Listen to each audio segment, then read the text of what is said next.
There is a small business hiring surge. That's good news. The National Federation of Independent Business reports that 56% of small businesses were hiring last month. Meanwhile, PPP loans just got more accessible. Joining me now, small business consultant Jean Marks, a certified public accountant and president of the Marks Group. So, Jean, the forgivable loans we've all come to know as the Paycheck Protection Program, PPP loans, have been extended through June 30th. Now, if this is good news for small business owners, will they have trouble getting those loans like before? Well, Arthel, first of all, I'm not sure that they've been extended through June 30th yet. So let me just make sure that that's completely accurate. I mean, right now they expire at March 31st. You can get your loans in, your application in by March 31st, and the government promises they will fund those loans, but the application deadline is still March 31st. The good news is there is a lot of talk in Congress right now about extending it for 2 months through May 31st, but that's not official yet. So I want to make sure that that's clear. Okay, good for clarifying that. But if you do have to get this most recent, your loan in by March 31st. Correct. And further good news for small businesses, I understand we're talking about tax incentives. Explain that for us. So there are a number of great tax incentives that were around from the last stimulus bill, but they've been extended even further out. The biggest one that I want to mention for your viewers is called the Employee Retention Tax Credit. If any quarter this year you have a 20% revenue loss compared to the same quarter in 2019, or if you've just been shut down partially or fully, you can get a giant credit against your payroll taxes. So you want to talk to your accountant about that or your payroll company. It's called the Employee Retention Tax Credit. Now, what if you don't have an accountant or a payroll company, if you're a really small business? I mean, how do you find out the guidance? Well, I got to tell you something, Arthel. You really should get one, particularly with these rules.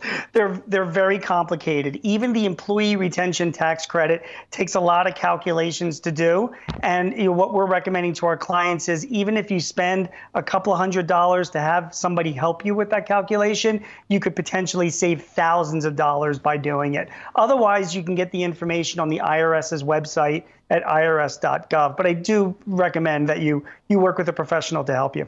That sounds like great advice to me. So I would like you to explain something else. The Economic Injury Disaster Loan from the Small Business Administration. Who qualifies? How can they apply? How much money can they borrow? Do they have to pay it back? That's such a great question. So first of all, the Economic Injury Disaster Loan, you get that on the SBA's website at sba.gov.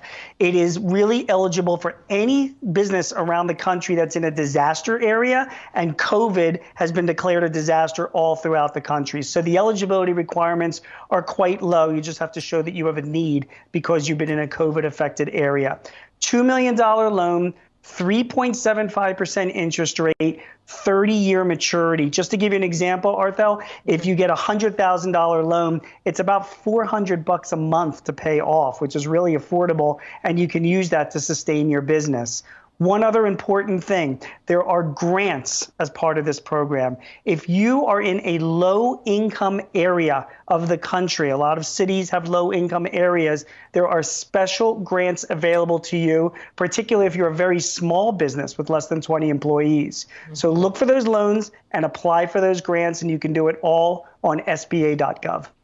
And then I want to talk about the stimulus checks. I mean, there's so many Americans who really need the $1,400 checks. They probably won't go online, though, for a leisurely shopping spree. I mean, they may just hang on to the money for next month's rent or mortgage or payroll. Right. Does this signal that many people did not need the money? No, not necessarily at all. I think that obviously the government has reduced actually the qualifications for who's going to be getting the stimulus checks. But no, I do believe that there was a lot of people out there that do need it. And Arthel, I mean, listen, the people that have been hurt the most by this pandemic have been the hourly workers in this country because they work at retail and restaurants, and a lot of those have been shut down. So I do think that they do need it, to answer your question. And I really hope that they do spend it not only for the essentials, but maybe hopefully at their local grocery store, dry cleaners, restaurants as well. All of that will help spur the economy.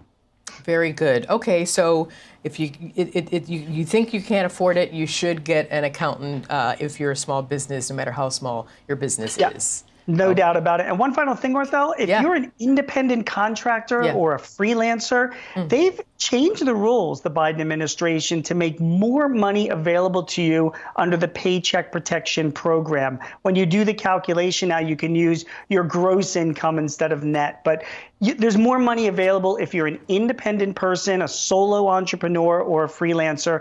You really should talk to an accountant or talk to an SBA lender, a Small Business Administration lender. There are many banks doing this, and they're ready to help you with any of those loans. You can find those lenders on SBA.gov. Okay, very good, because that's a lot of people, they do work with the 1099s. They do. Yeah. Hairdressers and independents and, all sorts of people. And there's more money available, for those guys as well. They should definitely be looking to apply. Very good. Got to run, Gene. Marks, thank you very much. Take care.